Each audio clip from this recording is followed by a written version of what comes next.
Welcome back. I'm Tenda Chimelu, and you're now on the Entrepreneur Spotlight on the Weekend Show. Real estate is a vital component of the economy, playing a crucial role in shaping the lives of individuals, communities, and nations.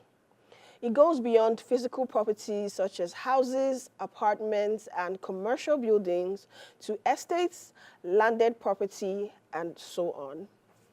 Beyond individual benefits, real estate also drives economic growth and development by creating jobs through the construction and maintenance of properties.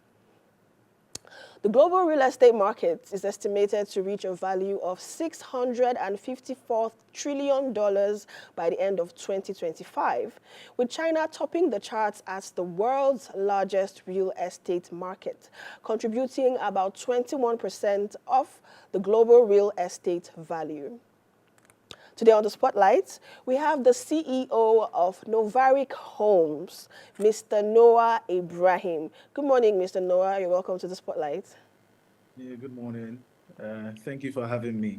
Thank you for being here. Now, can you tell us about Novaric Homes? What services do you provide and what makes you stand out from other real estate companies we have in the market? Thank you. Um, Novaric Homes is a property development company. We're into building construction, sales and marketing of landed estates. We have a couple of estates on the Lekki corridor. We're also into joint venture facilitation. For Novaric Group, we're into something even bigger than real estate, right? We're also into insurance, property. Have a sub company that handles home insurance. So we realize that a lot of Nigerians don't buy home insurance, which is very, very important, right? So we're looking to help people in that access. We're also into energy on the home level, right?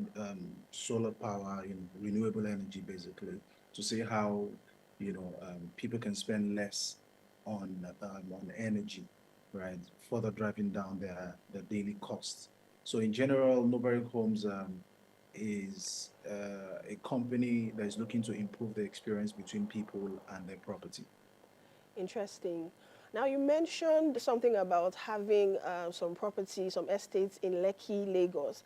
And quite recently, Lagos has been on the spotlight for the wrong reasons, I must say, because we've had stories of landowners, homeowners having their properties demolished by the government for one reason or the other. And these homeowners are coming out to say that they have all the proper documentation, the C of O's and all the rest for these properties. So can you share some advice for first-time home buyers looking to invest in real estate in Nigeria, especially Lagos, using it as a case study? What are some common mistakes people make when buying property, and how can they avoid them? Yeah, thank you for that. So about the demolition of people's properties and all, I mean, it really puts us developers and other people in active real estate in a very bad light. I mean, there's some complications, around that, in terms of, what's the Lagos State Master Plan? What does he say? Has there been changes, in the past 20 years? How has that change? How has those changes affected, how developers move into new spaces? How has that affected the use of properties and things like that? For first-time home buyers, I think the first and most important thing, that I always tell potential customers is, use the services of a lawyer, right? A lot of people think, that's very expensive, or they don't want to part ways with, some amount of money, when doing search and all, or they want to do it themselves, right? So I think the first advice is to use the service of a lawyer. And even more important than using the service of a lawyer is listening to your lawyer. So sometimes, your lawyers, give you all the advice and then you still don't use it. I think that's important because Lagos State real estate is a very volatile one, right? And there's a lot of uncertainty, right? And that happens in, hotspot areas, even, everywhere in the world, right? So use the service of a lawyer and don't do transactions that are too good to be true, right? I mean, you get to know when something is not a property is not the actual value, actual going rate. Sometimes people want to go for distress sales, distress properties and all, which you also, very much have to be careful, about. So for first-time home buyers, it's really about doing your search, making sure that the property you want to buy is not under any government acquisition or commitment. And once you can go past that, then you're good to deal. Interesting. So the highlight is going through the legal route and getting the legal professionals to actually do the research for you. Yeah. So now talk to me as a novice property or home buyer. Now, I have never owned a property before and I have some money and I want to purchase property and I approach Novaric Homes. What is the most important factor for me? So, as we're real estate developers, we are also investment advisors. So one of the first things we do for our potential customers is ask them why they want to buy.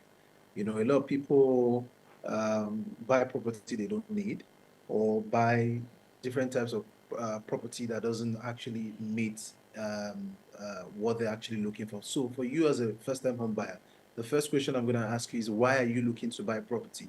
Right? So you could say, I just want to store my money, right? I just want to invest in something. I know people have been buying property and I want to do, something for long term. So you probably you have a good business, going for you have steady cash flow, or you just want to invest in something for the long term.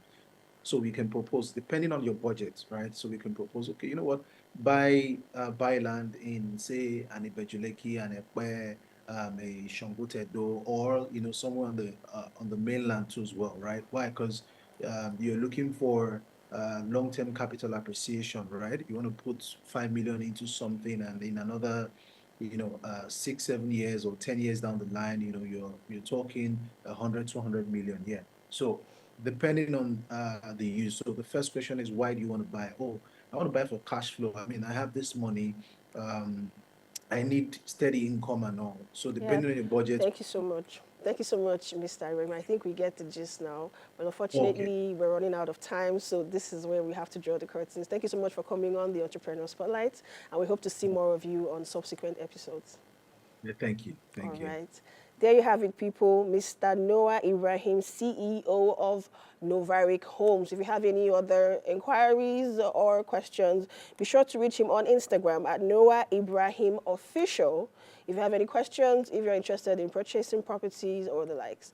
Unfortunately, this is where we draw the curtains on the Entrepreneur Spotlight. Be sure to follow at Weekend Show NG on all social media platforms. Subscribe to our YouTube channel to get a recap of all our previous episodes. I'm Tande Chemelu signing out, but don't go anywhere. We have many more segments after the short break. I also want to take this opportunity to wish a happy birthday to our director, Mr. Emmanuel. We love you so much. We appreciate all the work you do. The audience don't get to see you, but we, the crew, we see you. We see all the work and all the effort you put in making this show a success. Happy birthday, wishing you long life and prosperity.